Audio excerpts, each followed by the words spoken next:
What is live? Yeah. I am JD Rosario from Unstoppable Comics, having a bonehead moment thinking that this is automatic and I don't have to hit hanging out with a few of my friends, Marvin Wynn from Comicsburg, and my right-hand man, Ryan. If you've ever been to C2E2 New York Comic Con or any other convention up and down the East Coast, you'll see Ryan there with us at the booth at Unstoppable Comics. And we are here tonight to be launching the latest book from Unstoppable Comics called The Dead Princess, Vicky Styx. Right here. We're going live on Kickstarter. And you know what? How about we start that off right now? All right, folks? Let's get this going, ladies and gentlemen. I am ready to launch and bow. Share screen, share screen. Oh, share. God damn it. How do I share the screen? I am new to this, folks. At the bottom. All of this. There's a button at the bottom there. Yes. I'm blowing it. So you're fine. Blowing it hard. We're here to help. We're here to help. Yeah. Wait, does it show yet? No. It doesn't even show yet. No. You have to click share. Share. And then share screen. Share screen. And then it'll ask you which window you want to share. Yes. Share screen. Mm-hmm.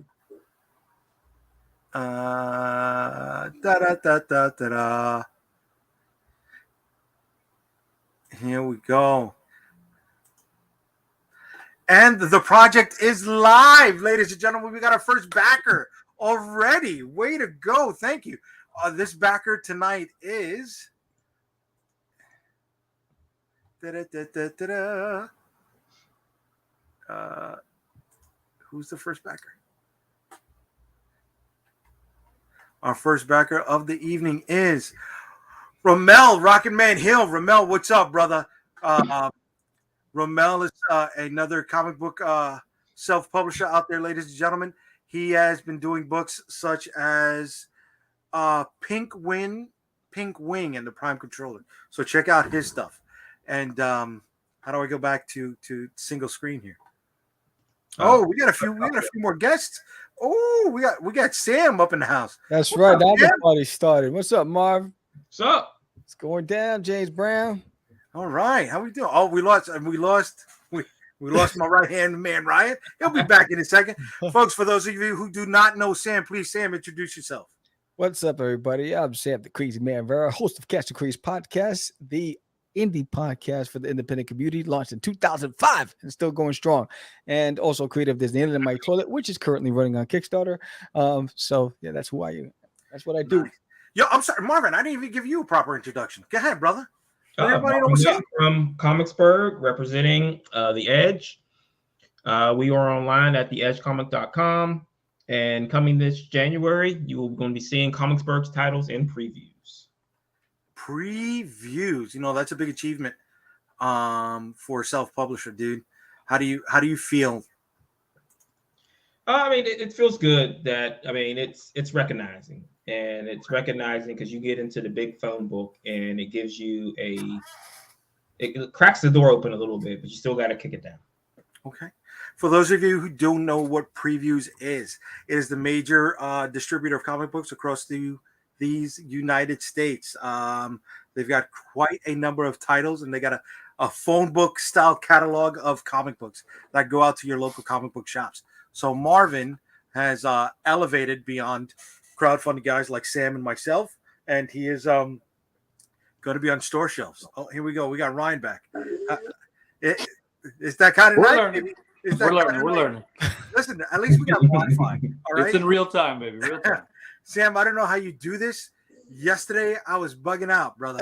Okay, Wi-Fi in the building in the neighborhood was down, and for 3.5 hours, I thought it was something that I did.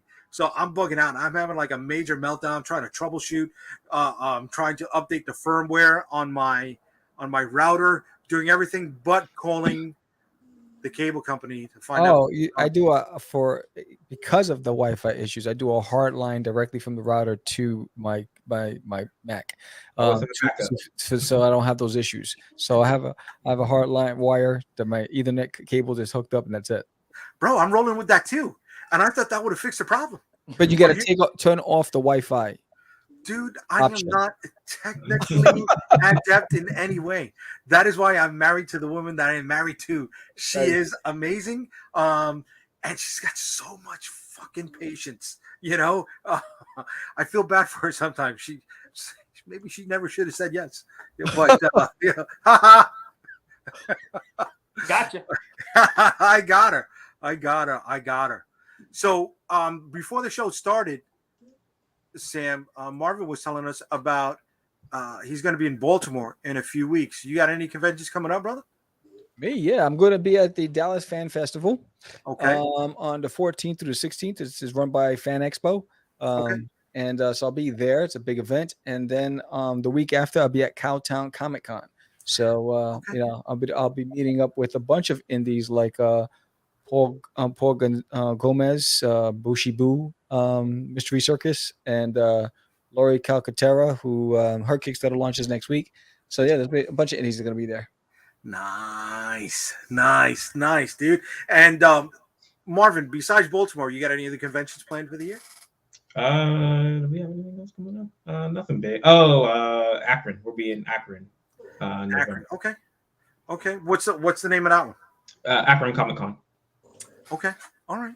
So, folks, we're here and we're launching the Dead Princess Vicky Styx. Let me show everybody for a second what this Kickstarter campaign looks like. So, give me a second while I go back to finding out how to share the screen. That screen. All right. Let's see. Share screen. Okay. Yeah.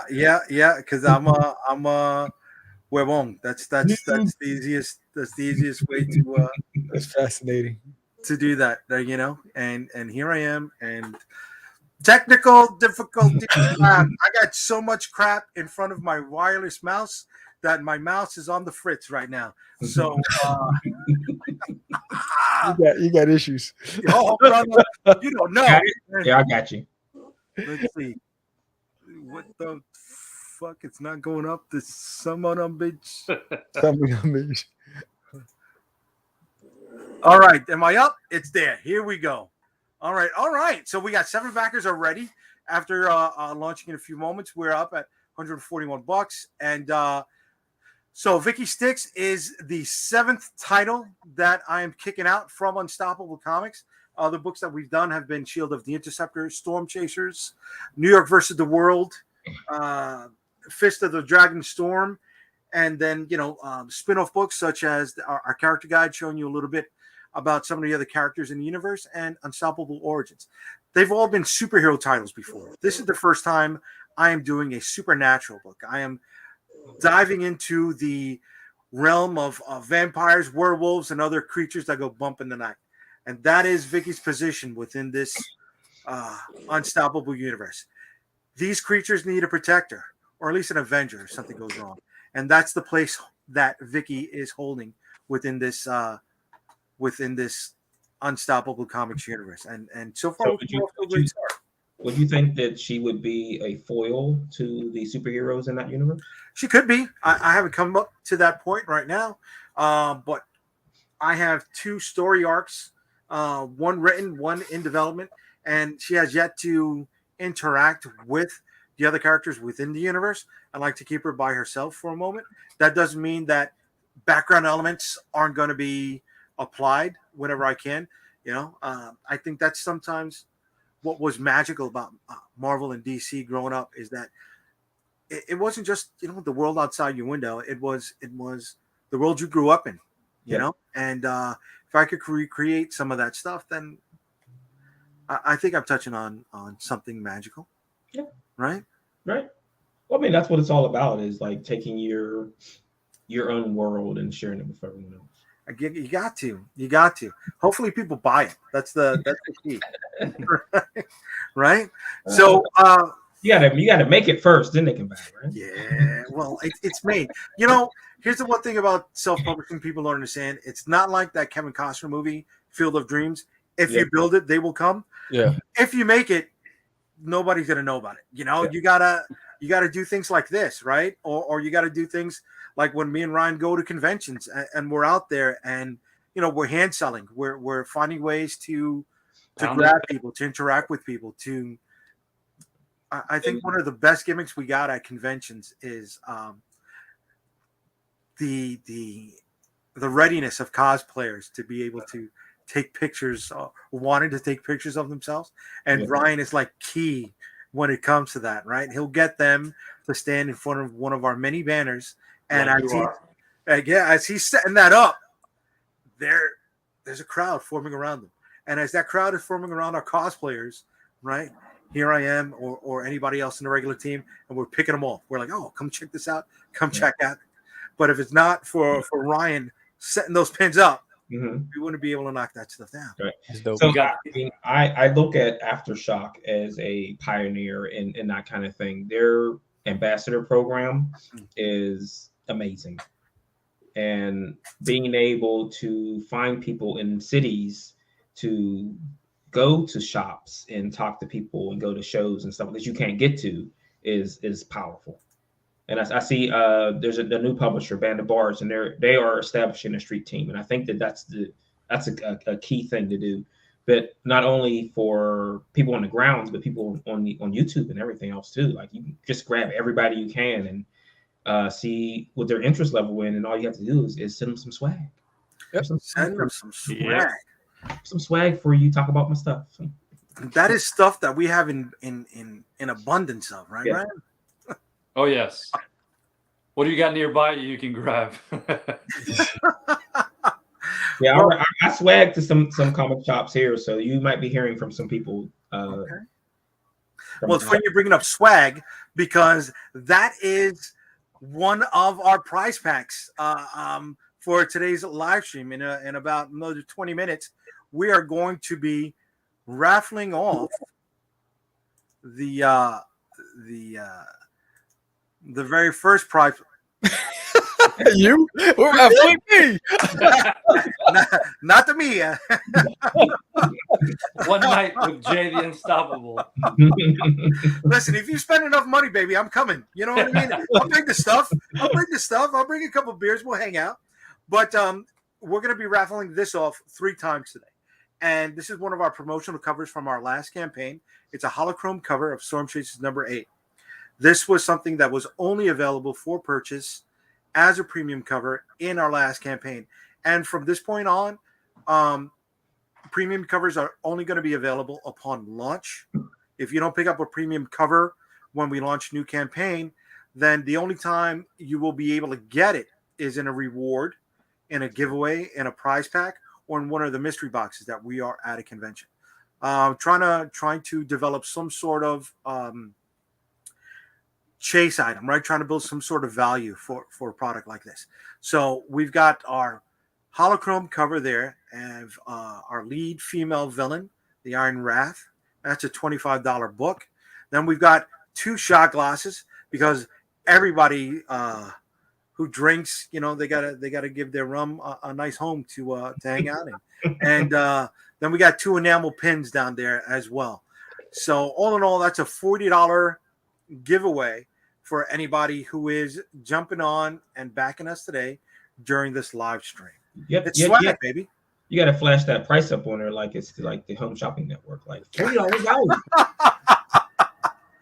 Okay, so I got to figure out too much with the motion graphics. Yeah. He is asking a little bit too much. Only for a limited time. Yeah, you know what?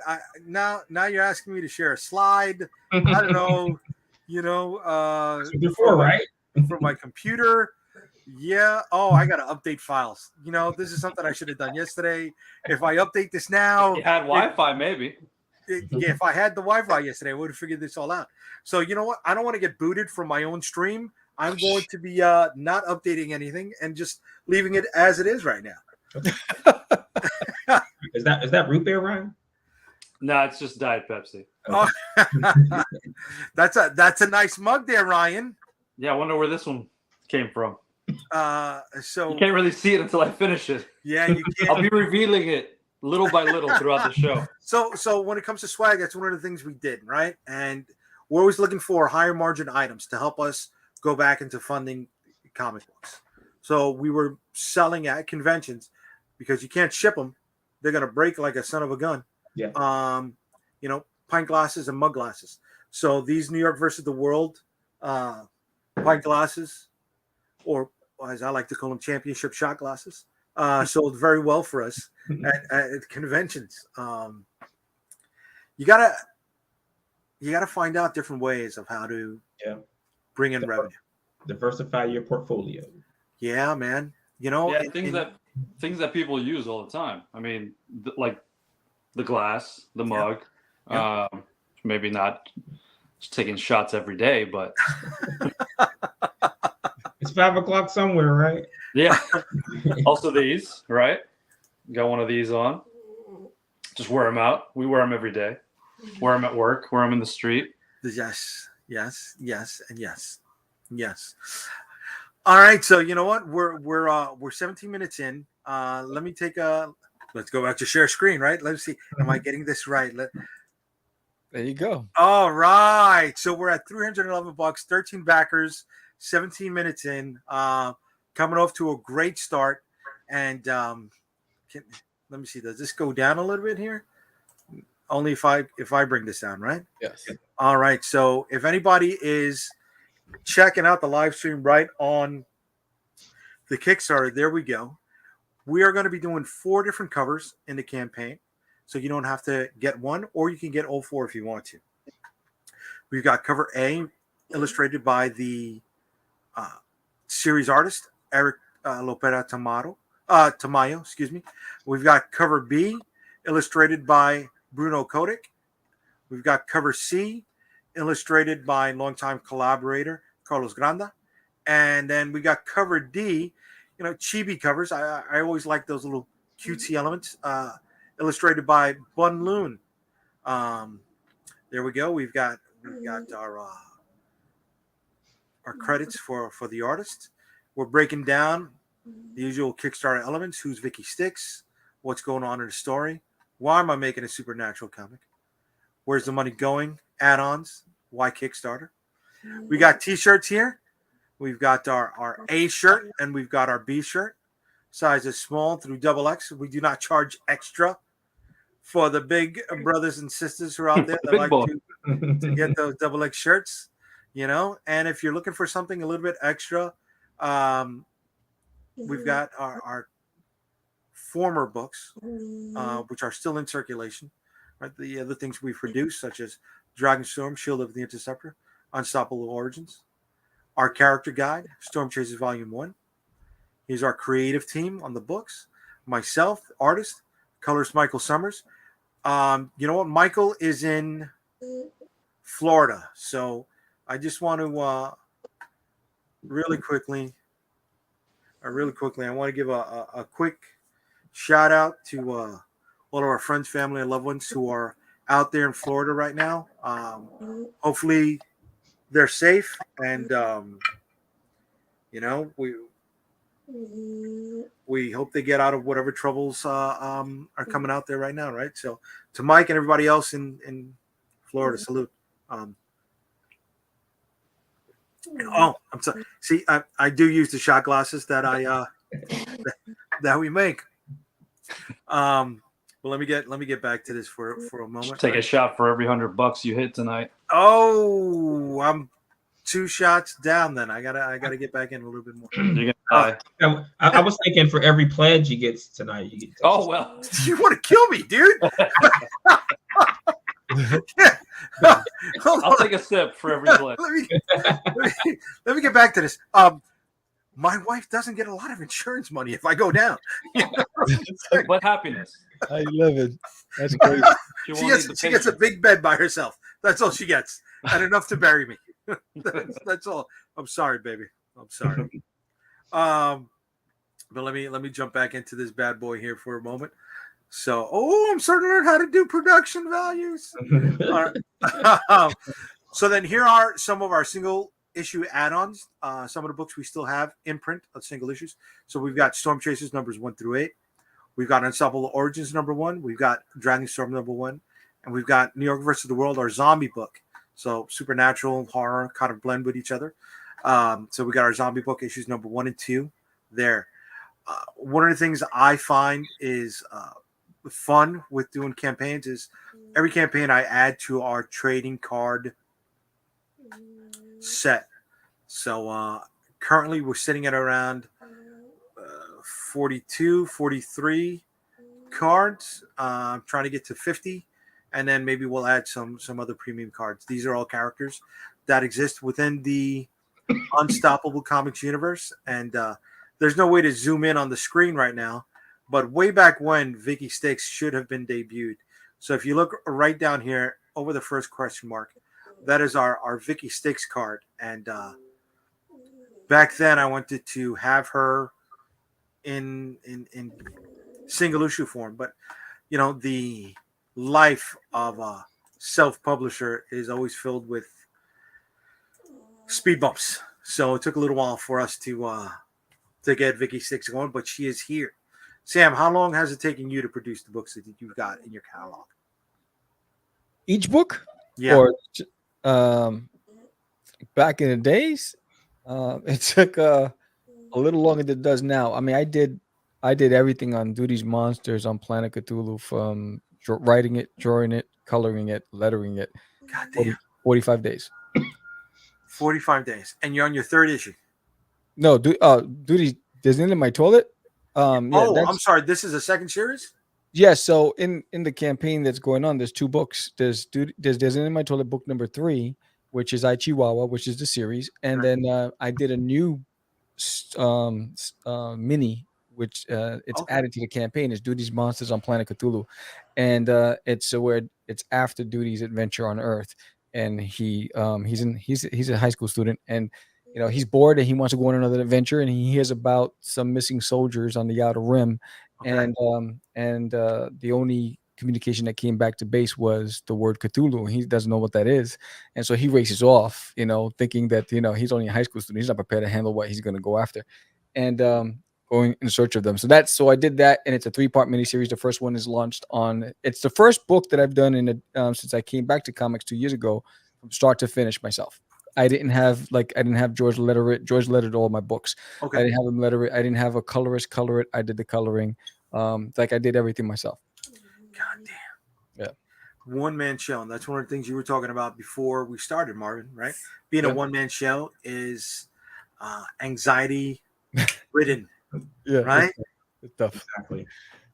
With what are some of the pitfalls you mentioned earlier that you are in Diamond catalog? What do you think are some of the pitfalls you've experienced in your short time of establishing with them? I mean, because it ups the logistic part of it, because now it becomes management. Because not only am I managing my own title, I'll be managing Grant's Beowulf title. So it's getting the data to Diamond on time to make sure that it gets into the catalog for the right month, making sure that all the files are uploaded. So I mean, that's just up front. I don't even know what else the other stuff is, because I haven't we're not going to get to talk to the brand manager until next month.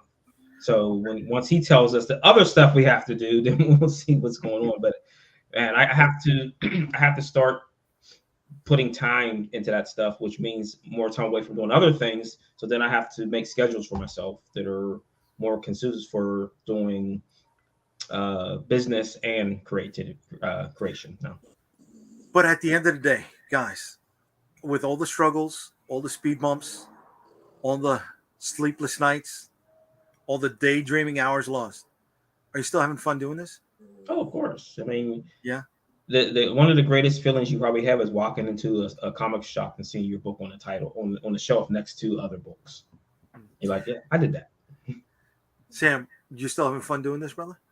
Dude, every day for the past 95 days, I've gone online and drawn a different graphic of Duty. And I love absolutely. I'm at the most peace when I'm at the drawing table and I'm just drawing, because I'm in my zone, and that's why I'm having the most fun. The other stuff that comes with it, is, you know, unfortunately, is a byproduct of what we do, and I get it. But where you can't mess with, you know, my aura is when I'm at that table and I'm just drawing if I'm typing, writing a script, or if I'm drawing and just creating, that's when I'm having the best time. Nice. Ryan, are you excited to get back into doing conventions again? Of course. Just meeting people. I think part of the fun of the conventions is literally just that. Whether they buy something or not, people come to the booth, just meeting people, talking to them, taking pictures. Yeah. Just chilling, seeing all the crazy cosplay. The energy that you get there is unmatched just about anywhere else. I remember that first one you took me to. I'm like, I'm hooked. Let's go. Anyone we can get to, let's do it. Sad we're going to be missing New York this year, but we might have to sneak in there some point during the weekend. We got to sneak in there, baby. We got to sneak in there. It's so close. Hell yeah. Hell yeah. In a few moments, we're going to be spinning numbers for our first giveaway of the night. And we are at 16 backers right now. And if you thought I had problems sharing the screen first time, wait till you see the hullabaloo I'm getting into when I share the screen and try to run parameters on a random number generator. So if you're not drinking, ladies and gentlemen, now is the time to get your stuff ready. Good thing I got my Cracker Jacks. Yeah, I feel kind of weird that I'm the only one having a little imbibement. Maybe I should be in a different program at the moment, not this one. I feel like a lush. Jesus Christ. But I'm having fun. I'm excited to be doing comic books, folks. And I don't know. It's just. It's always been in my life, and it's something that I just can't get out of my system. I feel sometimes if I take all of the knowledge that I have acquired since trying to publish my first book and apply that to any other business, I would have been a hell of a lot more successful than I am now. Yeah. So let's take a look at this random number generator, ladies and gentlemen. Okay. I got to share the screen. I'm away bone, ladies and gentlemen. Okay. So here we are. We're going to go to. What the hell am I doing? You don't always have Marvin, to. You don't always have to hit share screen. Oh, stop. I'm sorry. I was on stop screen. I apologize. Okay. No. Why the hell am I still on stop screen? What's going on tonight? Jesus Christ. You only have tech support there. No. Okay. Well, in the meantime, you just jumped up 2 more backers while you're doing that. So I think whatever your tactic is working. Keep it up. Really? Let me see. I jumped. Okay. So you know what? I'll keep bumbling along. As I bumble along. People are enjoying the bumbling. Look at me. And I got close. Oh, Jesus Christ. All right. Extra camera. No, I'm not sharing an extra camera. Video file. No. Slides. No. Screen, bro. Yeah. The bottom option. Yeah, I know. And then you share the tab. Okay. Share. Close all your porn tabs. I did. Okay. Chrome tab. All right. Random number generator. We're up to what? 18 backers, I see. Yep. Okay. Am I on? I'm not even on the right one. Son of a bitch.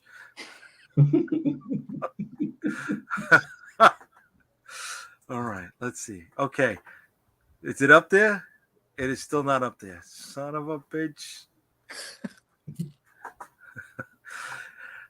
That's, I bust Jose's balls all the fucking time.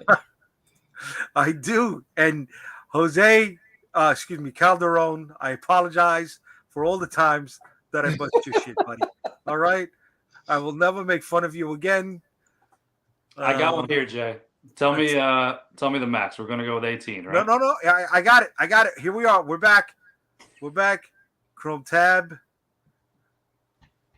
Random number generator. Share. All right. It's there. So the amount of people we got in right now are 18 people. Let me reload before I cut out. All right, so we're at 18 people. Okay. So random number generator. Here we go. 1 to 18. Son of a bitch. Oh, we're losing altitude. Here we go. 1 to 18. Random number. No! What the This is awesome.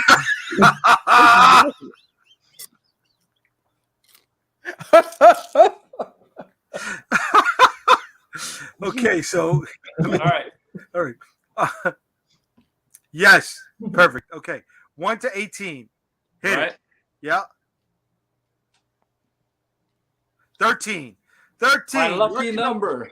Number 13. Lucky number 13. Okay, so now I'm going to go back to share screen here. Right, guys? All right, share screen. Chrome tab. I feel like I'm on tech support right now. All right. Did you turn it off and turn it back on? We got. Yes, I turned the monitor off. You don't know how many times my wife says that to me. You know, and I'm like, I shut off the TV already. All right. So here we go. Backer report. No. Dashboard. You got to hit all those check marks. Yeah, you're right. Nope. You're quick on the draw McGraw. Yeah. Okay. So let's go back to backer report. Check. Yeah, you missed a check there. All right. Backer number 13, Brian Hawkins. There Here we go, Brian. Way to go, Brian. You get our very first prize pack, Brian. All right. So at the end of the campaign, this lovely setup, brother, will be added to your Kickstarter reward. So you're getting the $25 valued holochrome cover of Storm Chasers number 8. 2 shot glasses, one for you and one for a friend to hang out and have a good time with. Or And 2 little enamel pins to tack on to your backpack, to your cap, to your lapels, whatever you want to do, brother. What was the value of the prize package? That is a $40 prize package. $40 prize package. If you pick door number 1, door number 2. $40. Salute, Brian. Enjoy, baby. Cheers. Oh man, I got to keep this up for another hour. I got 2 more to give away. You want to he play? can risk it all and bet it again. No, I'm kidding. Yeah, that he could. If I had something better than this right now, you see how long it's getting me to switch between screens. You know, he was hiding it. He was trying to. He's vamping while he's trying to switch screens. It's not working. Oh man. So, Sam, how many more days you got left in your campaign, bro? 21. 21. Okay. Yeah. Marvin, you just came off of a campaign. Yeah. You fulfilled. I'm actually waiting for my printer to send me the book so that I can fulfill. But I've got my table set up over here ready for it. So here, I can move my camera. See if we can drop the link to the campaign in the YouTube. Yeah, well, no, we're gonna bring him up for a second. All the stuff on it. I'm ready. Okay. Nice, man. That's a lot of boxes, bro. You don't trip in the middle of the night? I don't walk that way.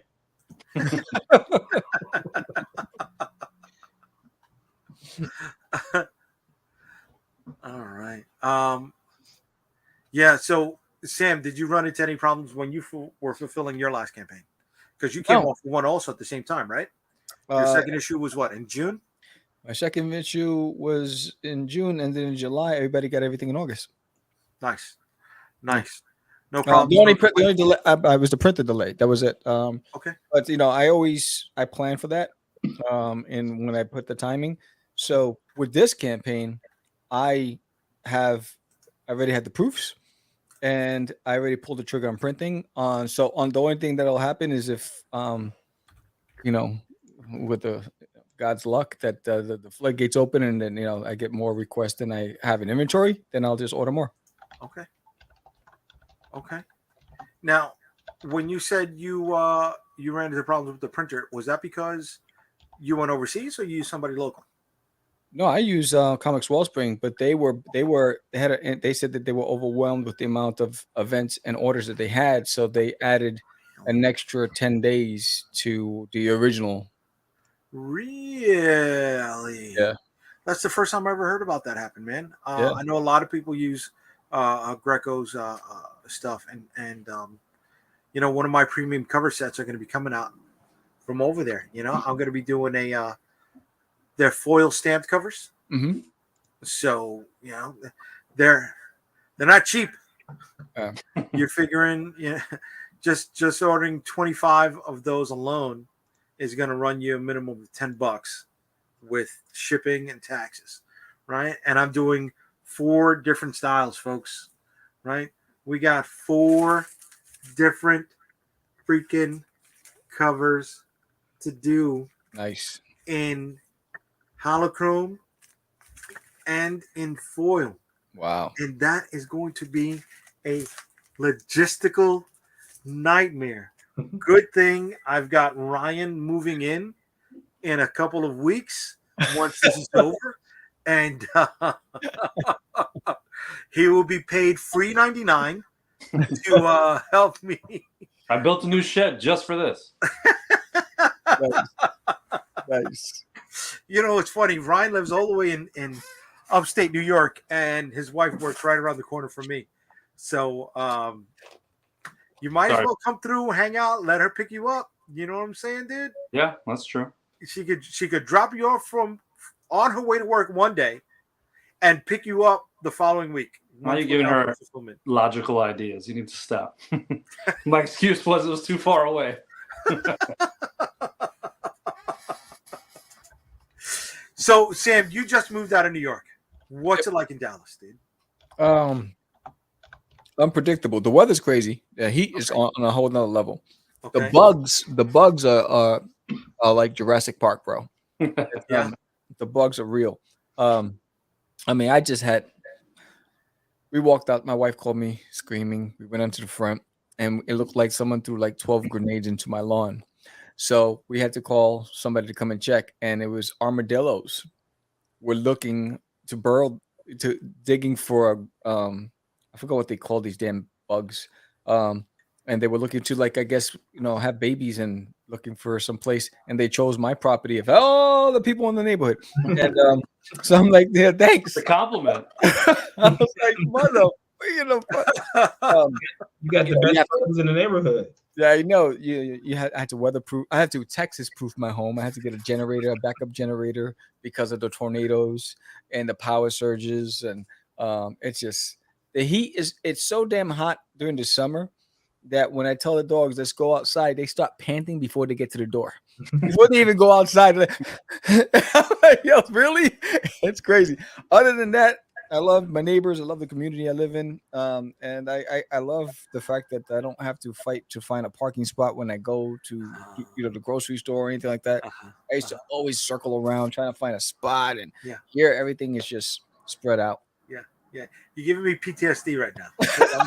That was my morning and my afternoon. Ryan, I think you were there also, right? He got into, I think, a kerfuffle today with somebody over a parking spot. Yeah, right. Started honking it. Well, I'm not gonna get into it, but yeah, every damn day. 20 minutes late waiting for parking. So Marvin, what's it like over there in Pittsburgh? Is it parking aplenty, or? So if you're talking about the downtown area, I'll say everything in Pittsburgh is an afterthought. So they build buildings, right? Okay. And then they say, how do we get there? Then they have to build highways to get to the place they build. It's like you're playing Sim City or something. You build this whole entire town, and then you forget to put roads in. The city planner. Yeah. Nice. So in the downtown area, it's fight for your life to get into parking because there's not enough parking garage. They're building more, but nobody wants to pay to park, right? Yeah, of course not. Right. But so that's why like people go to the malls and everything so they can get free parking. Wow. Nobody drives downtown unless it's absolutely necessary. You just take the bus. One of the most underrated parts of having a house is parking. Yeah. Seriously. Yeah. There's a lot of houses don't have garages, so it's street parking. So you have to fight for that too. Yeah. I know. Yeah, I had a driveway in my last house. This time we have a 2-car garage and it's awesome. Did people park in your driveway? Yeah. In my driveway in Jersey? Yeah. No. Well, why do people turn around in other people's driveways? Tell me this, homeowners, please. Why do you do this? I never had that problem. So I'm here like a city boy. I have cameras 360 degrees around my house, including my driveway right by the entrance. And I'll see the floodlight go off, and I'm like, "Who's in my driveway now?" Just some guy. I'm lost. Let me turn around in your driveway. Wow. No, I corner 30 feet away. When I was moving, I had the dumpster, the container in your yard so you can throw everything in. Yeah. I had people climbing in there. Wow. Coming on my property in my driveway, climbing into the dumpster to get stuff. Wow. Well, we had Jersey? In Jersey, yeah. We had that problem when we were tearing our garage down. We had the dumpster. People were throwing things into the dumpster. Like somebody threw a mattress in there.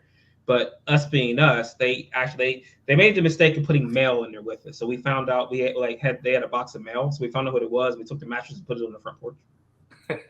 Nice. That's straight up. Drop it right back off. That's a mic drop. Yeah. Like I wouldn't if you came and asked, can we throw stuff in there? I probably would have said yes. But you wouldn't, like they waited till we weren't out in the middle of the night. They want to throw junk in there. Like, no, we're not doing this. Now, have you ever had your neighbor park in your driveway to plow their driveway and then just put their car back without asking you, in Pittsburgh they put chairs in parking space. They shoveled their own space and they put a chair there so no one that chair will not be there when you come back in New York, bro. No, you'll have an extra chair. You'll have a spot and a chair. No, I had a neighbor in New Jersey. She was always at the fence listening when we were in the yard listening. You could see her just listening to what, and then she would peek over. What's going on over there? What do you mean? What's going on over here? It's like just tell her, why don't you come over and find out? Yeah, she was on another level. Just minding our own business over here. We're doing human things over here. We're just being people. Yeah, here it's spaced out, so I don't see my neighbors in the yard. The only time I see them is when I back the cars out and they're working in the garages, and because we have an alley, and in the back, everyone parks in the back, comes into the garages, and so it's like a driveway. And I see everybody in the morning. They're always working on their cars. Yeah, well, they do that out here too. It's just on the street. Yeah. Yeah. Nobody parks on the street in front of the house, in the front. Everyone parks in the back, and unless they have guests and they don't have enough space. Because I could fit 6 cars in my driveway in my back. Do they also all have 4-wheel drive trucks with gun racks? Gun racks.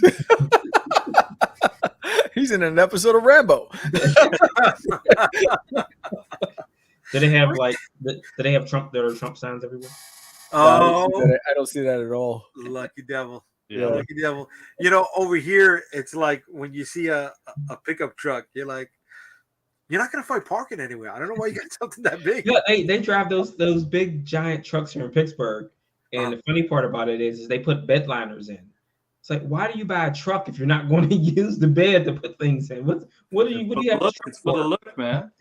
And it sticks out of the parking space. I'm like, you guys are jackasses. I love seeing the pickups here in the city that the double wides that have the 4 tires in the back, 2 and 2, and it's like, bro, there's no rough terrain that you're gonna need that shit for out here at all. Those suckers are here. The only thing about here is that they all tailgate. They drive too close. They all no matter how fast you go, and the speed limit is 70, right? So that's not enough. So I used to in New York. I used to always be in the left lane because I needed to get to work. So I'm like, over here, unless you're doing 95, 100, they're all on you. And I'm like, so I go over. Usually like 4 lanes. I usually go over towards like the right, not the slow lane, right. And it's still, I'm like, yo, why are you tailgating me when you have another lane? There's a passing lane over there. Get over there. They don't care. It's crazy. You got to brake check somebody. Oh, it's crazy. No, see, that's the thing, Ken. We're minorities. You don't brake check anybody outside, major cities, man. You can't do that, bro. You're going to get lit up. Yeah, and you see people chasing each other all the time. You see people getting out, fighting each other. That's what you see. It's crazy. I said, why are you getting out your car? You don't know if that guy has a gun. No. Right. He most definitely does. Yes, they all do. It's like, grandma has one. I was like, no. We're running a promotion in Texas, actually. You buy all the books, you get a gun. There you go. Yeah. So when you moved there, did you get guns? They just drop off like a basket of guns? No. Cookies, jams, and guns. My father-in-law, who's an ex-military, he has tons of guns. He's like, I'll give you any one of mine if you need them. I was going to get one because, but I didn't want to shoot it because we had coyotes and bobcats, and so I was like, I love animals. I'm like, and so I was walking my dog one night. It's dark. It's pitch black, and she stops. And she's growling and at the dark. And I'm like, all right, it's just you and me. So whatever comes at it, you get the legs, I'll get the neck, and we'll do this. We didn't know what was in the bushes, but she didn't want to move. She was just posturing up and just staring at us. I said, all right, let's go. So what's the mythological, like a Tasmanian devil or something like that in Texas? Oh, the Jersey Devil. Yeah. What's the cryptozoological creature out there? I don't know. Chupacabra, man. Chupacabra. Chupacabra? I don't know. That's what was in the woods. That chupacabra is looking for you. We got hawks that they were circling my yard because I had my chihuahuas in the yard, and I was like, saw a shadow. I come outside, there's 3 of them just circling. I was like, oh, bring them in. They were like lunch. I experienced that when I was in Virginia. I learned of animal called the turkey vulture. Yeah. It's a fucking, I don't know if it's a turkey or a vulture. I just know you can't kill it. You cannot keep driving.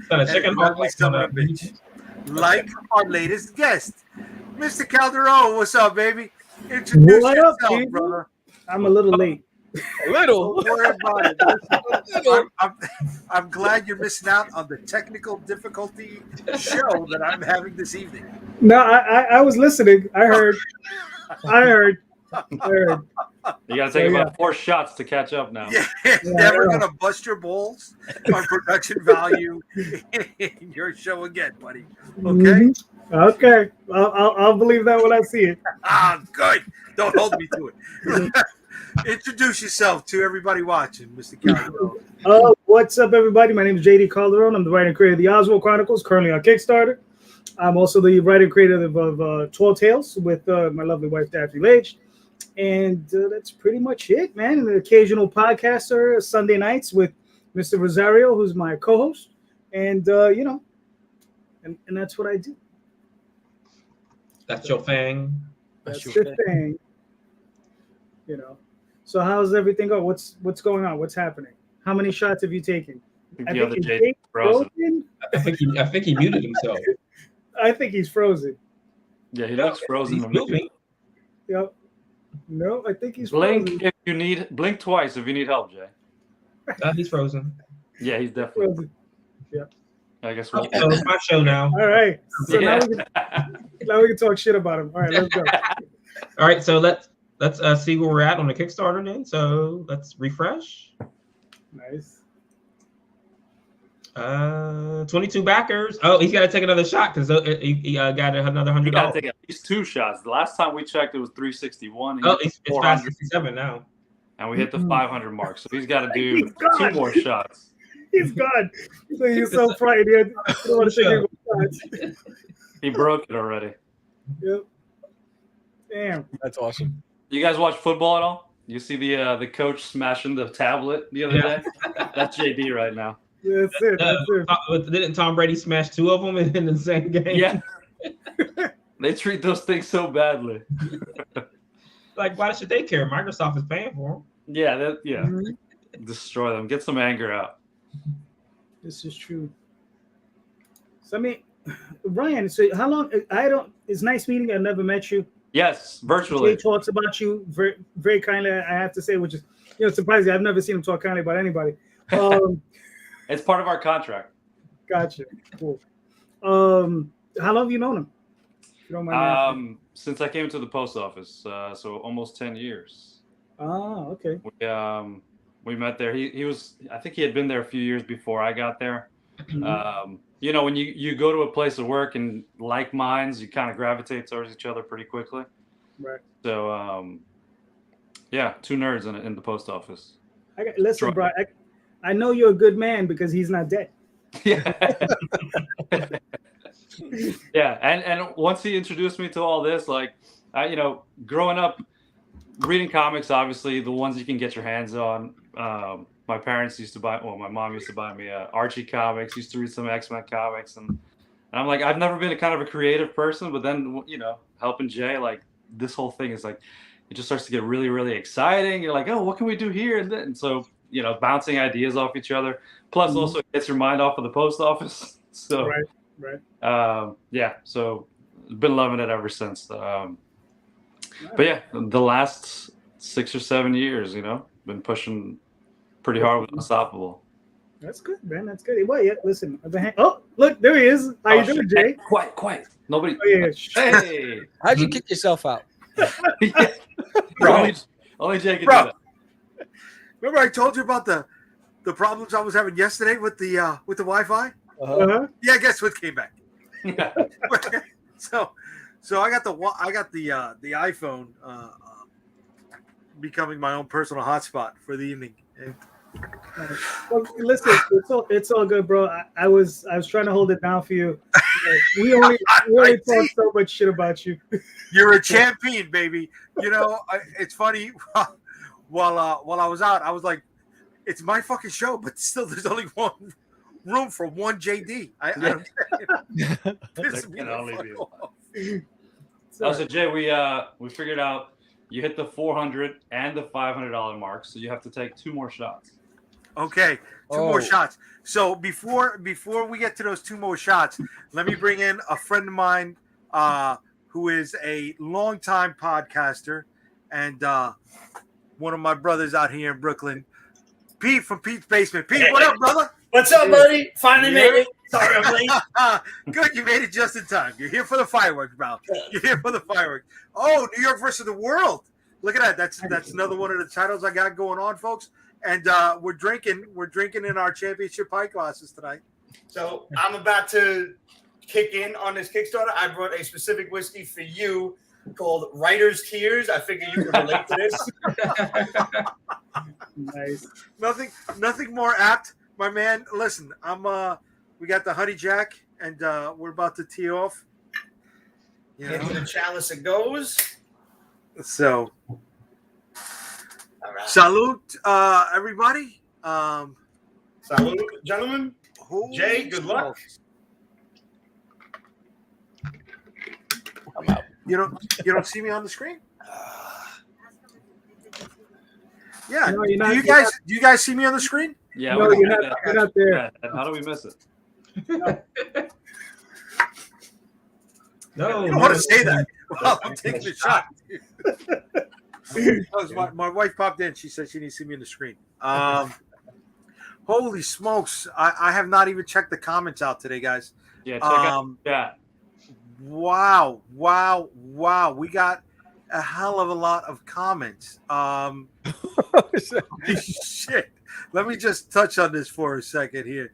Here we got William saying, "What's up, William? Will I be at the Javits next week?" No, my brother. I am sorry. I will not be at the Javits next week.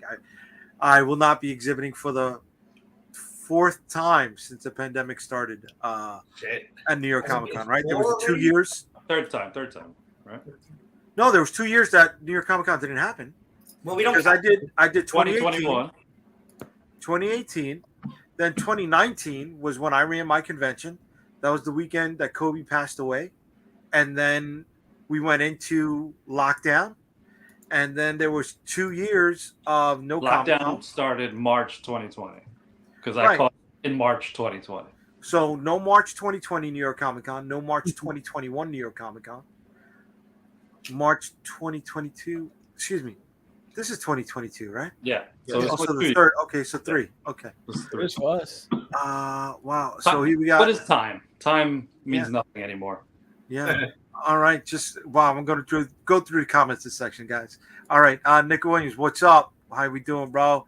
We got Jorge Medina giving us a shout out. Yo, what up, brother? Here we go. We got Glenda Taina. What's up, baby? Ron Brooks, longtime backer, super backer. I don't know if anybody gets Ron Books to back their books. Ron is a super backer on Kickstarter. Cool dude.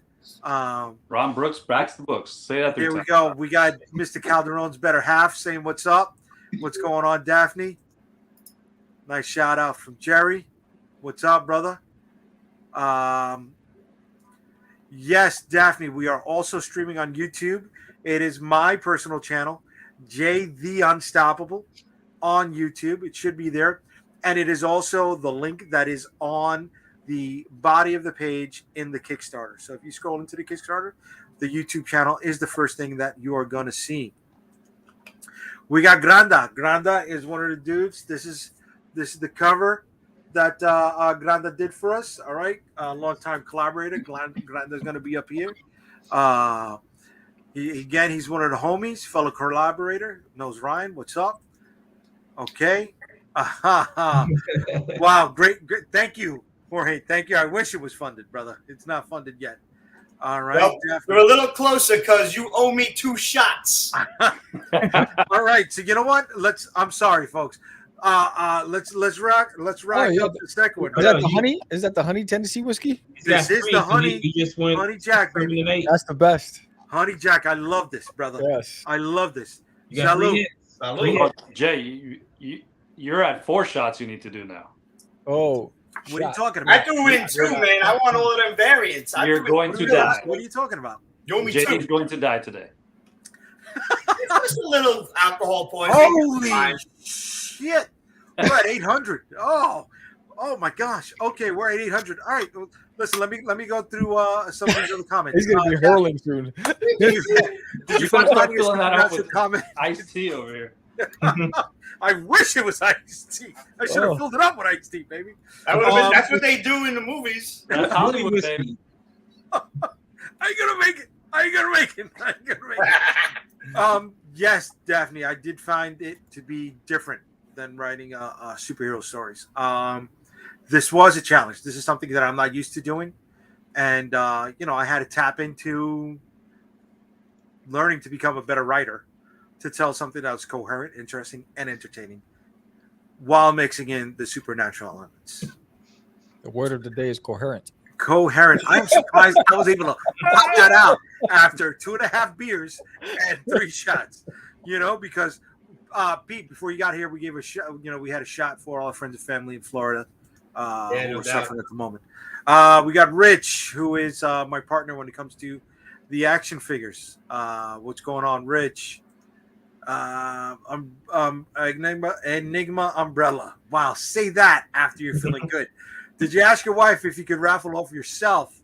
So we are back on these comments. We're pretty far back on here. Okay, a lot of highs. Here we go. Gilbert, what's up, Gilbert? Gilbert says the cover is looking good. Right, and we got Reggie. Bun Loon, remember at NYCC? Yes. All right. Enigma umbrella. Post the Kickstarter link. Cherry Woods saying, "Hi guys, what's up, Cherry?" Gilbert, as a fellow Puerto Rican, I'm truly embarrassed. Yes, yes, and there's still more time left in this show, brother. All right, so it's at 9 o'clock. All right, it is time to raffle off another gift set. So Ryan, if you can get that together, Can you can you throw the Kickstarter link into the comments on YouTube? Yes. Yeah, it's actually a short link in there. See if you can click it. I'll post it again. Okay, I will put it in the comments right now. Pin Guys, it. is there a way to pin Yeah, this to the top? You should be able or to not? pin it. On Jay the Unstoppable, you should be able to pin it. Just right the little 3 dots. Click that. You should be able to. Let's see. It's in there. You know what? I'll keep dropping it in there every so often. Okay. Currently, I'm going to share the screen. Calderon, I had problems sharing the screen earlier today, brother. We had some difficulties. I heard. Before we go through our number generator, all right, let's check this bad boy out.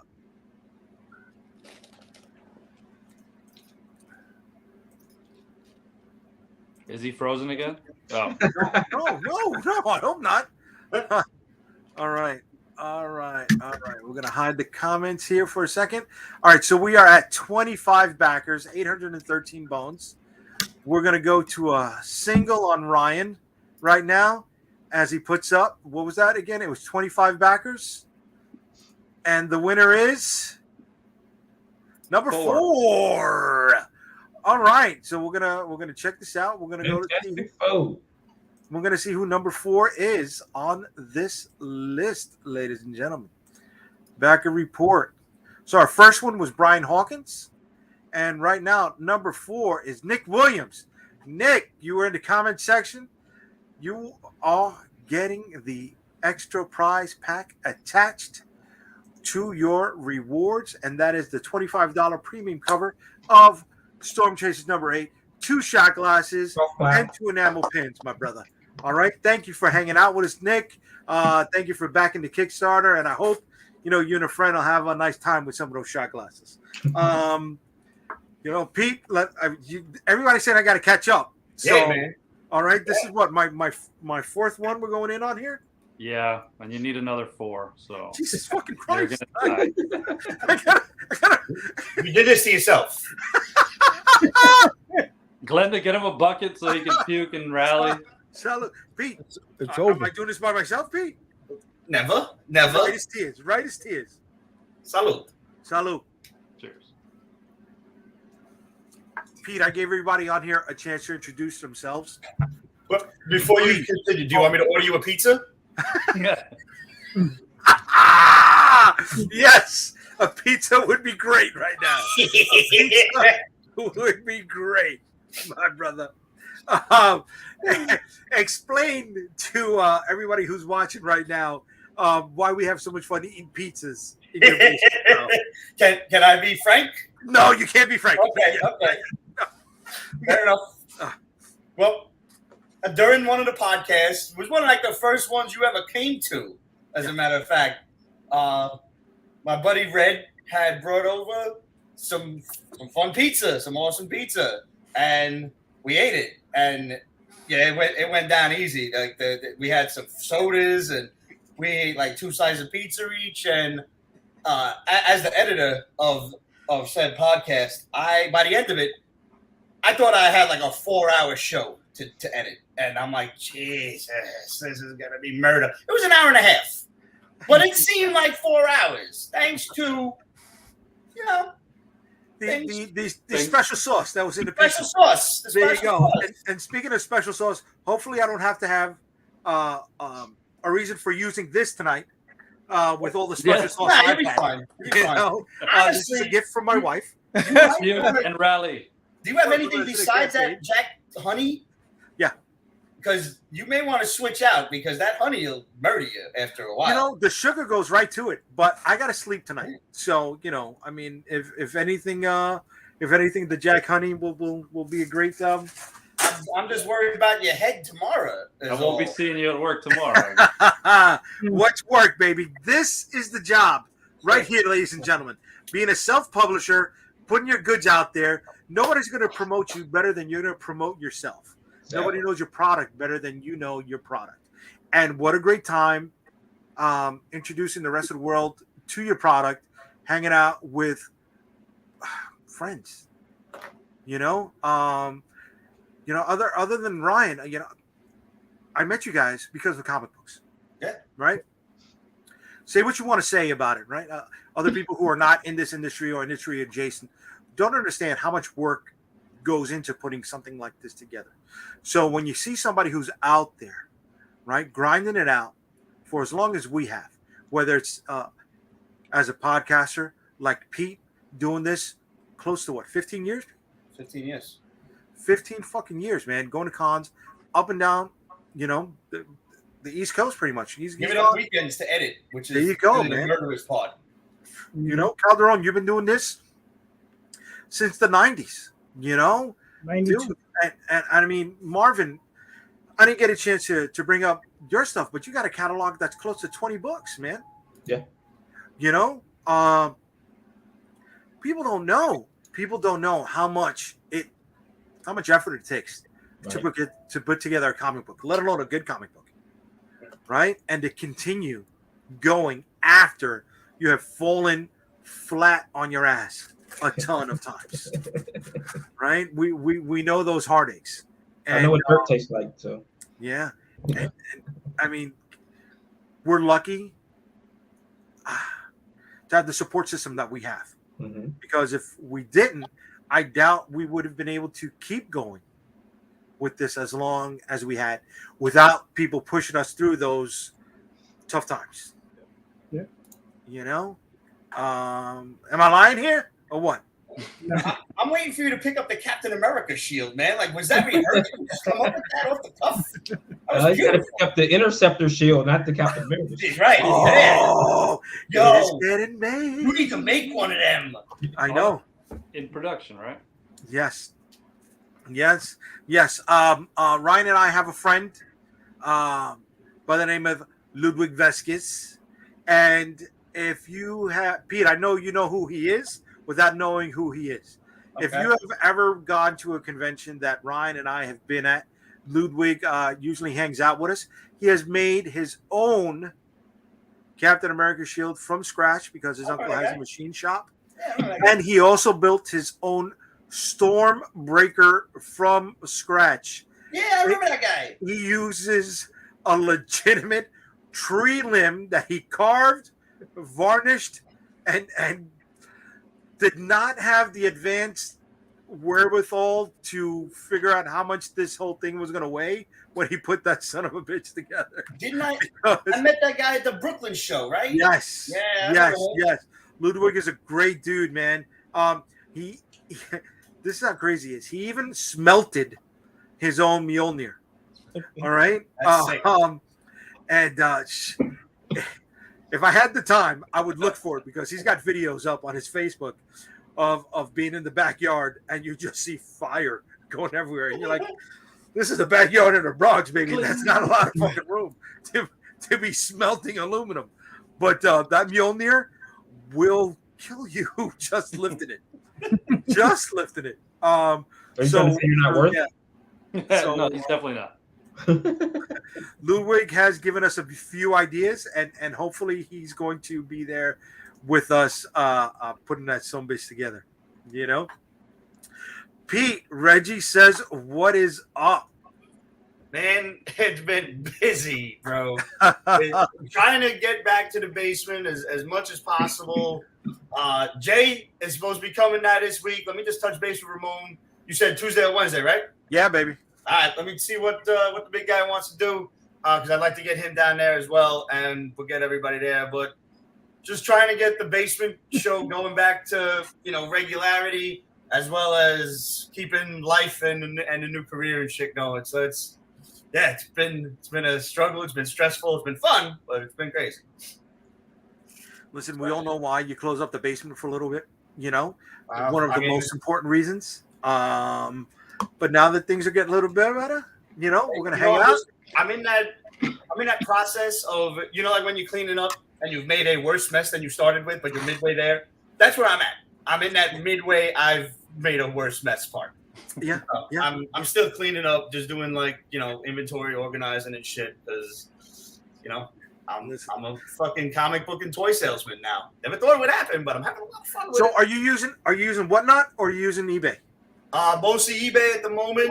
I haven't delved into Whatnot. I've seen a lot of people doing it, having some success with it. Facebook Marketplace I use occasionally, like some of the some of the Joe groups and stuff that we're in, shit like that. Okay. I'm all over the place. But eBay, I'm gonna make a big push on eBay now with the holidays and everything. So that'll be back to happening. That's Mad Mr. Smiley. There's a shameless plug for you. There you go. Speaking of shameless plugs, we got 2 friends tonight that are also running Kickstarters. So let me throw their stuff up. Sam, you get seniority because you've been here the longest. This evening. Well, I think JD has the shortest time. Yeah. But he should have taken the day off of work today to be here with us on time. I tried, JD. You did. I appreciate it too. What's really funny is I have to leave to go to another show real soon. Don't worry, you got a few minutes, baby. You got a few minutes. So really quickly, let's talk about there's an alien in my toilet. Yes, his name is Duty. He's from Uranus. This is book 3, and where he finally gets out of the woods and he gets into a house where there's a Chihuahua named Herman who knows there's an intruder in the house, and he thinks it's a talking jalapeno, and he has to get at it. And so that's where the rivalry begins. The government is tracking the UFO, the crash site, so all worlds are closing in on Duty. And what's even great about this campaign is that there's another book, there's another story. There's Duty's Monsters on the planet Cthulhu, where Duty, this is years after his adventure on Earth, where some people from Uranus went missing in the Outer Rim. One word comes back to base, Cthulhu. He's like, what is that? He's never heard of it. And he just races off to go and find them, even though he's just a high school student. And that begins a whole new adventure for our favorite green alien. So it's a comedy adventure for all ages. And there's also Duty's Adventures, which is if you have a 4-year-old, it's perfect for them. Duty's Adventures is a picture book, interactive picture book. So your parent, guardian, for every page turn, there's a question and answer with multiple choice for the kids. And then the last 6 pages, the kid can write their own ending of the story, and they can draw their own characters at the end of the book. So this campaign is the biggest one yet. That's really cool. Yes. And that's the monster bundle. So that's basically, you can get Duty's Monsters, issue number 1, the variant cover to The Shining. Here's Duty cover for Disney in My Toilet book 3. You get a sketch cover by me and a whole bunch of monster stuff. So this is everything that's there.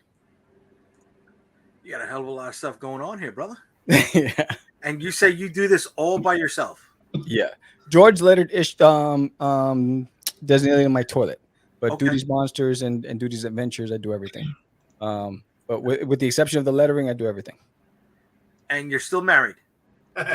25 years. God bless. Whoa! Yeah. Not bad for a Puerto Rican, huh?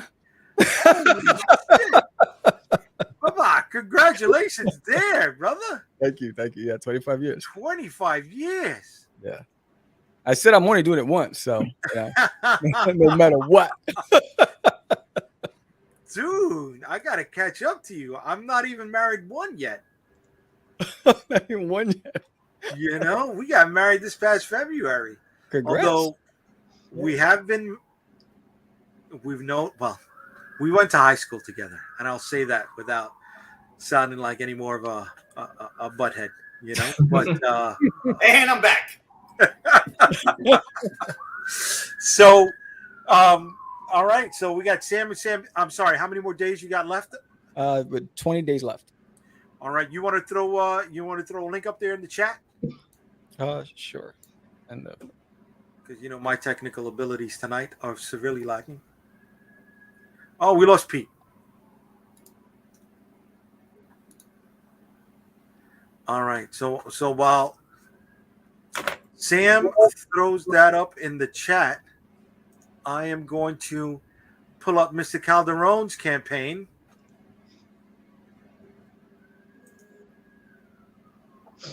I put the link in the private chat. Okay. In the private chat or in the main chat? The private chat. Okay. That's why I put it, because I can't put anything in the comments. Oh, you can't put anything in the comments? No. I'd have to go to YouTube to do that. All right. So you know what? I'm going to put it up in the comments. All right. I'm going to copy and paste. Anybody who wants to throw down, with an alien in my. There's an alien in my toilet. Here is the link in the comp. God damn it! It's in the link.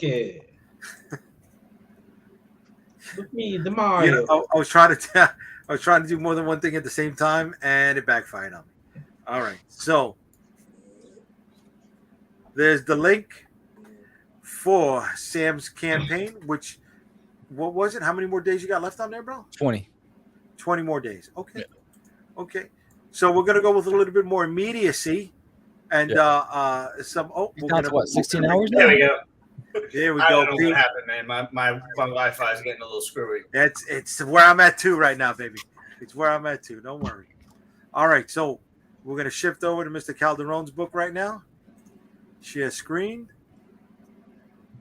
I got to talk step by step, right? Like I'm a fucking kindergarten teacher right now.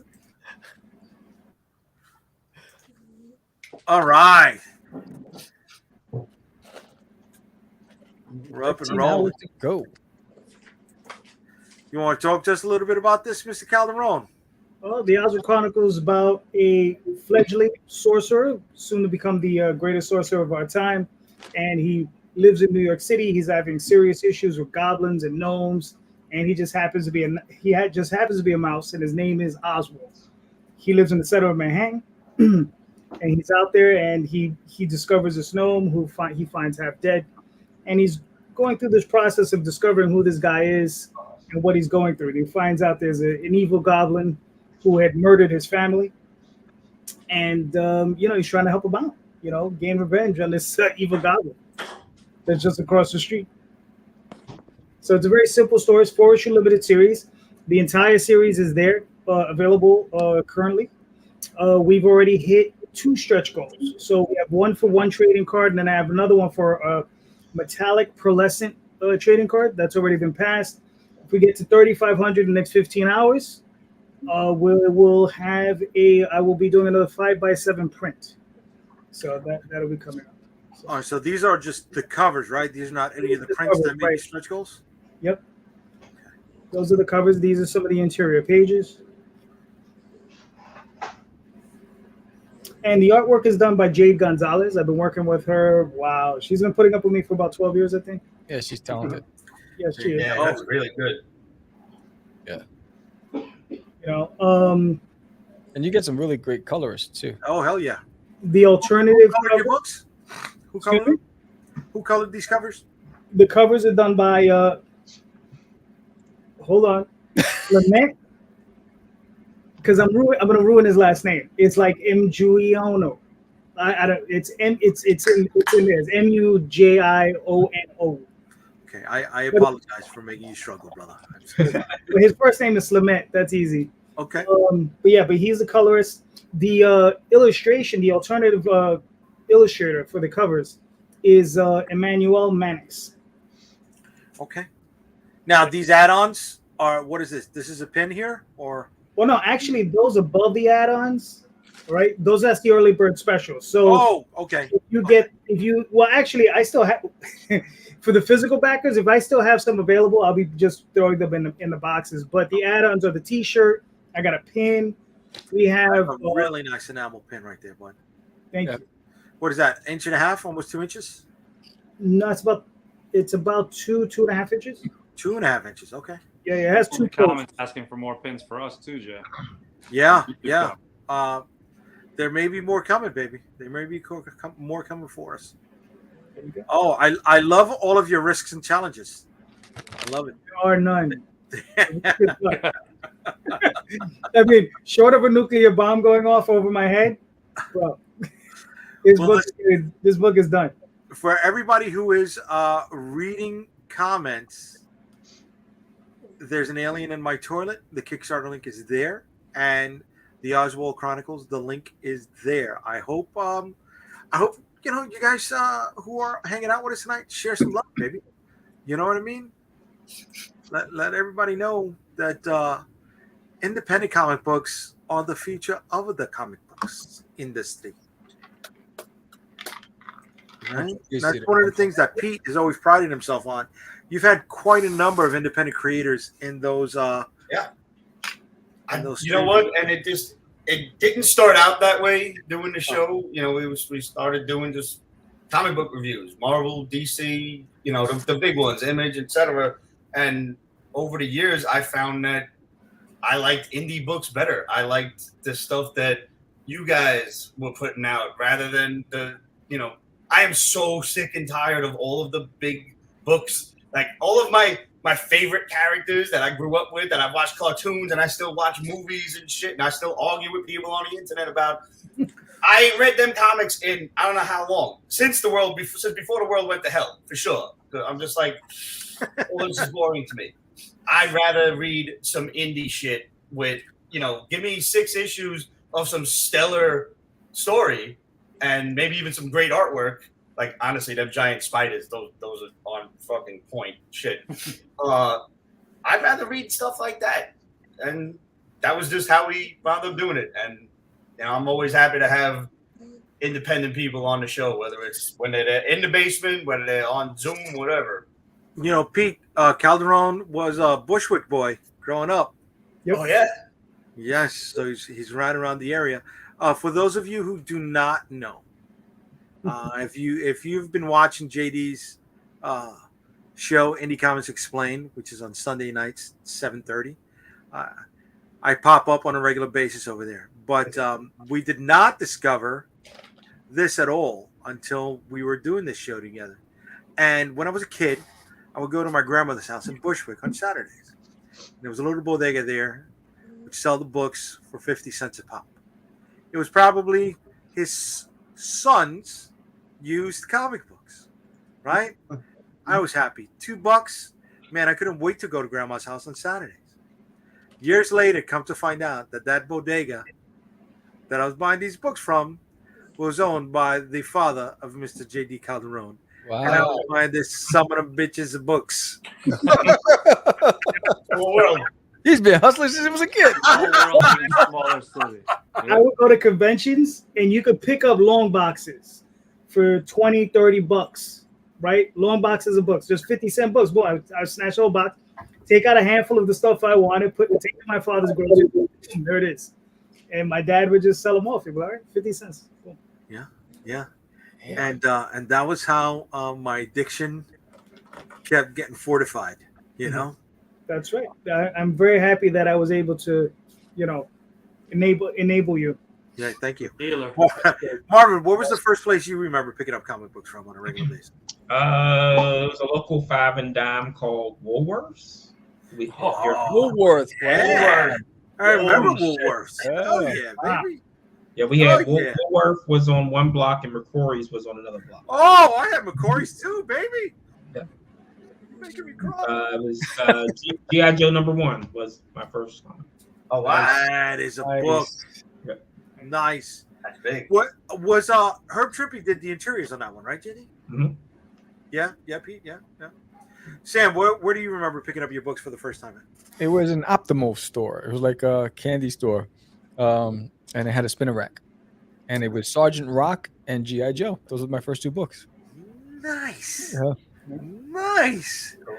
Ryan, where do you remember picking up comic books as a kid? It's actually my mom. Used to buy Archie's. Okay.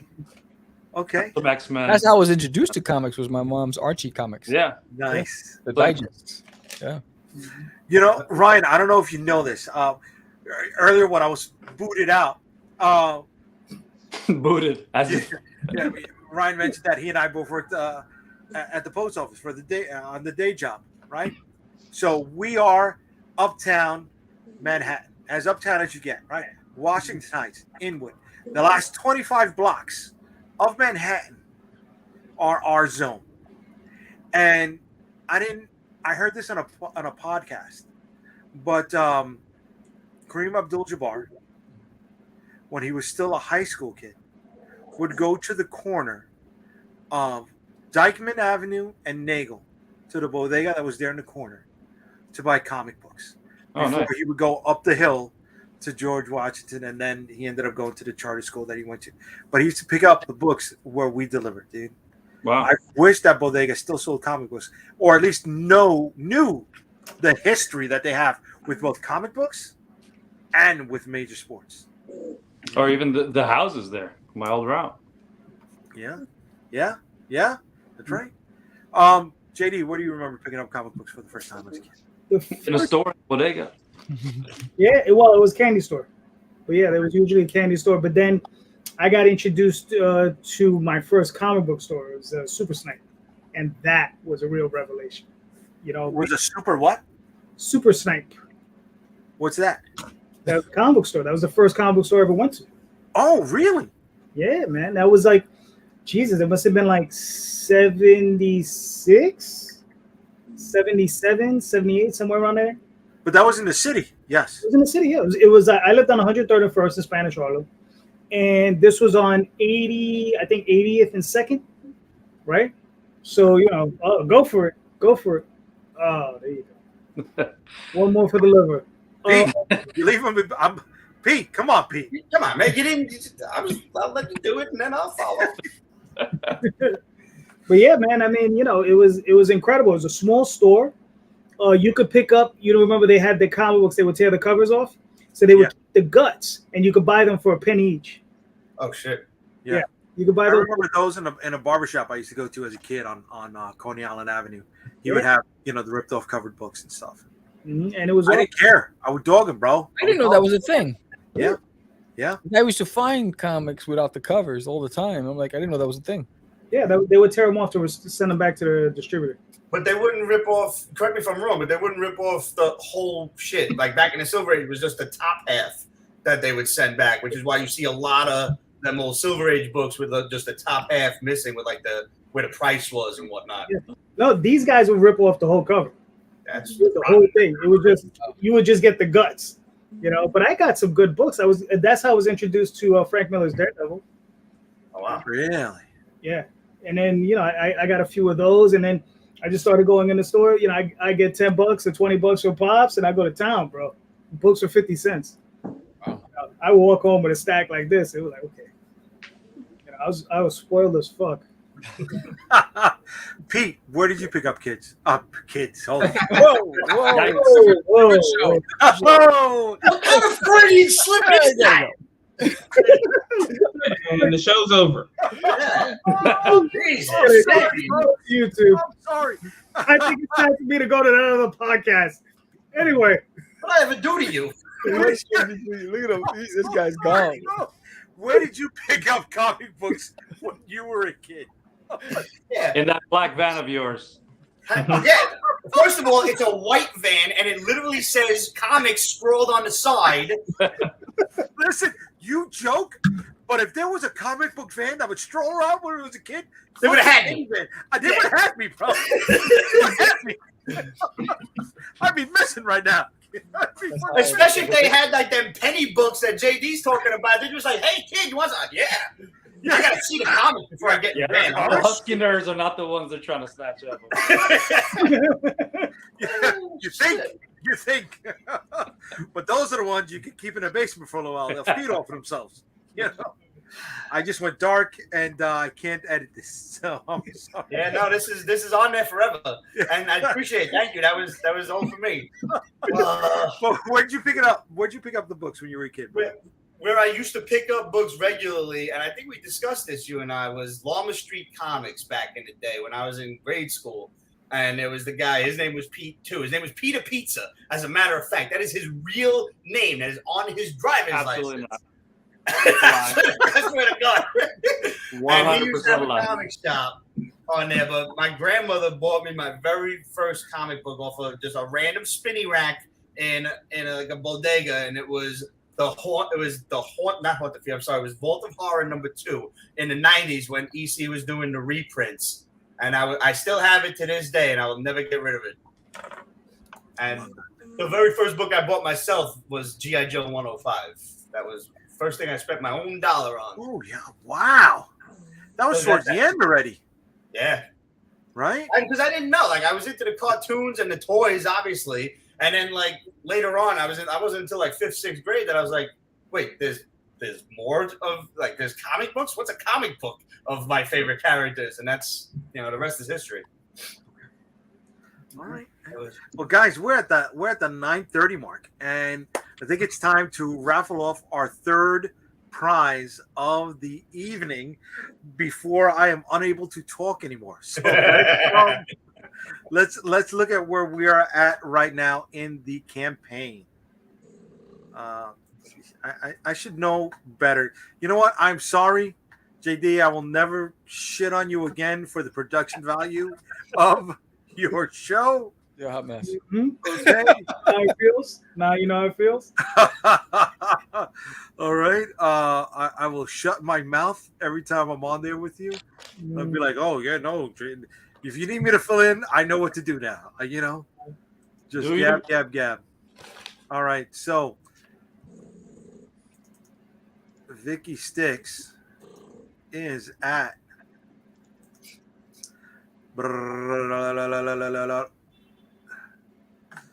859 with 27 backers right now. Okay, so we're gonna throw that number up in those parameters for 27 people.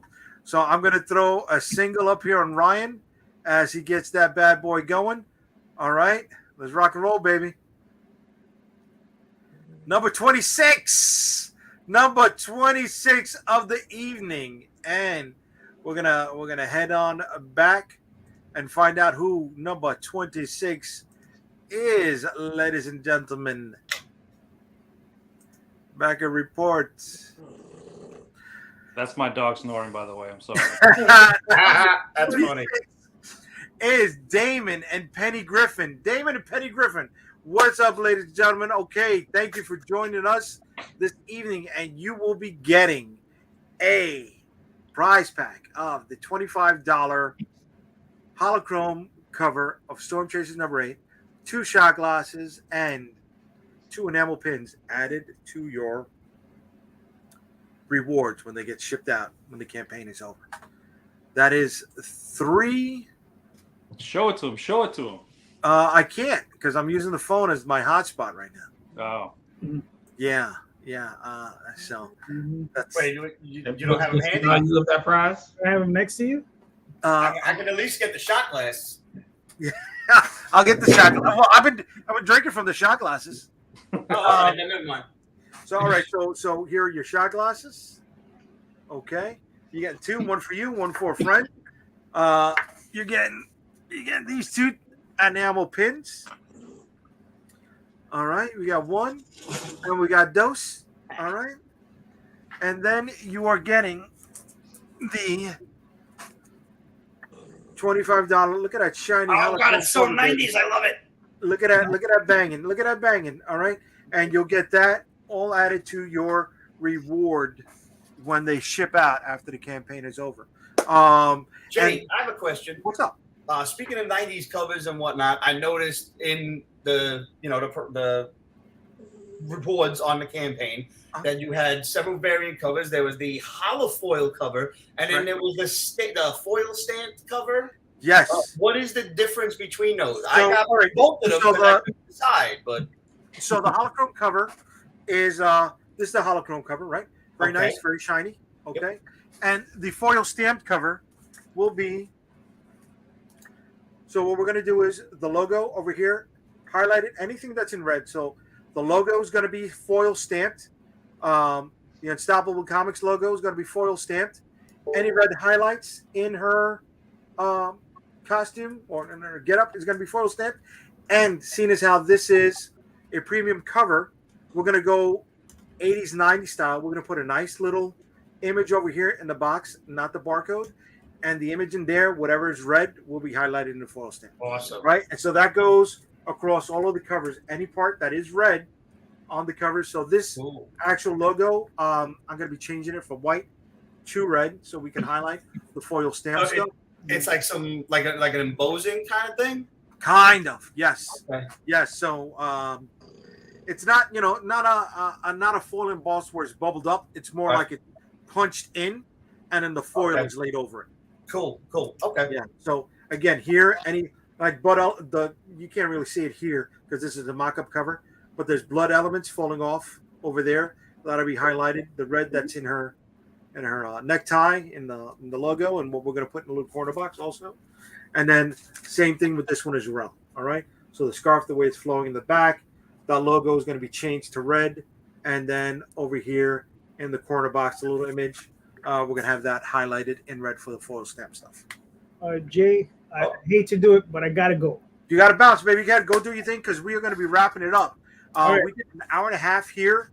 JD, please tell everybody where they can find you. They can find your stuff, brother.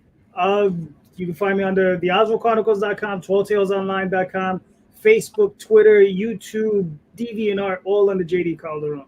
Gentlemen, it was a pleasure meeting you. Ryan, it was good meeting you. Pete, Same. sometimes talk. Marvin, Hello, bud. Good to meet you. Jay, I'll be talking to you soon. I sent you a little something in the chat. Sounds good, brother. In the Sounds DM. good. All right. Peace. Peace. Thank you. I think you got another shot to do, courtesy of our boy Craddock. Oh, Craddock, you joined us, my man, Crad. All right, holy shit. Wow. So thank you, Craddock. We're close to the $1,000 mark for the evening. How many shots am I in there, Ryan? You're gonna die. You're at number 6. I'm in number 6. Just down the next three. Just do it and get it over with. This way you catch up, and they're not looming over you. Oh, good Lord. 7. I'm nothing if not a bad. You're not using the championship. You're not using the championship shot glasses. So, folks, for everybody watching, this is why Pete is a brother, okay? Because here we are, we're at Comic-Con one year, and it's just like, this is a shot glass. This is a championship shot glass. And we're at New York Comic-Con, and we're offering championship shots to anybody who's willing to come and hang out with us. See, all right, when I do the convention, I know it's going to sound like I'm here and I'm partying all the time. That is not the case. I don't crack open the bottle at all. I do bring a celebratory bottle, but I do not crack open anything until we've made the table and cover our expenses, right? Because it's still a job. Right. Once we do, yes, then I can let my hair down a little bit, right? So depending on how early in the convention it is, if it's the first day and the first 5 hours, well, then, I got a couple more days. If it's not until Sunday, then I do that. But it's not just about comic books for me. It's about, the family environment, the friendship that I'm forming with you guys. Like I said earlier, if it wasn't for this, I never would have met you guys at all. And then when I'm doing a convention, Ryan, my wife, and my brother-in-law, my sister, they get pissed off at me because it should be work, right? Because we're bringing in the capital that's going to go and make other books. But I feel like I'm sorry. Glenda just said, "Don't kill my husband, please." But Mark, what's up, brother? Glenda, I'm sorry. I'm a bad influence. It's what I do. But it's more like I'm there welcoming people into my living room. I'm having a good time. That's when I get to have those community elements at the convention. I'm glad conventions are coming back, and I can't wait to finally rock and roll at a convention again, right? And then here's my my wife is Glenda Taina. Oh, Really? I didn't know who that. It just took me a second. See, You didn't know who Glenda Taina was. I couldn't separate the whole word. That's All not right, my now- fault. That's not me. That's Tony's in the chat, by the way. Tony's saying what's up. Who else is saying what's up? Tony. Oh, he's not in the chat. Where is it? He's in there somewhere. Tony, say it again, Tony. We've had a lot of people. I'm excited. that so many people have been oops, I didn't mean to show that one. Yeah, right. What you call it? I'm excited to have had such a great launch, right? Let me take a look at this again for a second. Let me bring this up on a single. So as of right now, this is where she is at.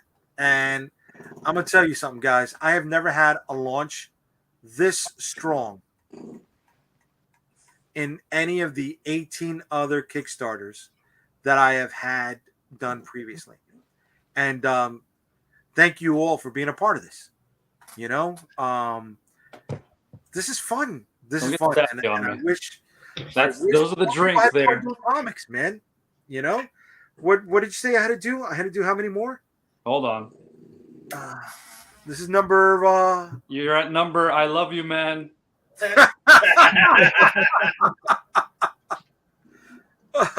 Oh, we were mentioning Ludwig before.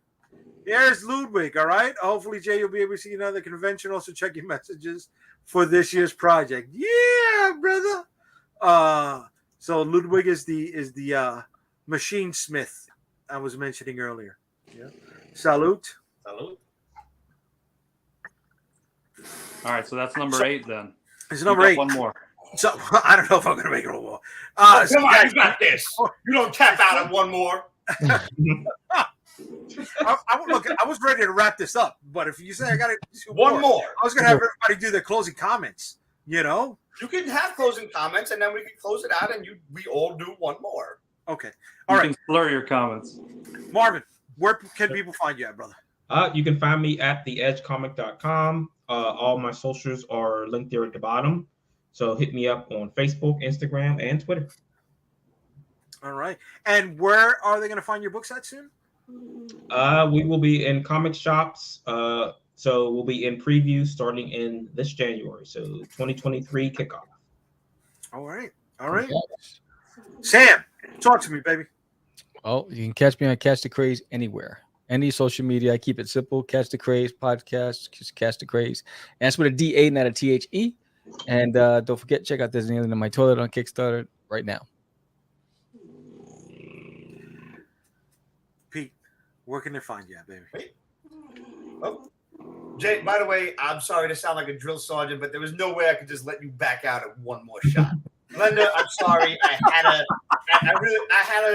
had to kind of strong arm him a little bit there. But I believed in him. It's because I believed in him, and I wouldn't let you do it on your own. Listen, solid, brother, and I'm happy to be here. Is this number 10? Or is this number 9? What am I looking at? I don't know. I haven't been counting for me. I think you're good. I think this is the last one, number 9. This is it. This is it, guys. Glenda will dial 9 and then a 1. You can find and a 1 later. Over at Pete'sBasement.com, Facebook.com/Pete's Basement, Instagram, Twitter, etc. at Pete's Basement, and of course on YouTube, which is where all of like the main shows and stuff go. Jay's gonna come over this week. We're gonna do an interview. We're gonna talk about the Kickstarter, the book, Vicky Styx, and we'll get some video going. Let's get some visuals going, and hopefully it'll be up by the weekend before New York Comic Con. But I can't promise, but I'll do my best. All right. That editing's a bitch. Ryan, my brother, where can they find you? In the streets. Nah, I'm not really on socials like that. Just follow Unstoppable.com, you know? My man. Unstoppable. Again, guys, brothers, thank you so much for helping me make this my most successful launch yet. I appreciate you all. I hope you all continue to be successful in everything you're doing. Good night, everybody. Good night, brother. Happy to be here. Gentlemen, have a good night. Thank you, guys.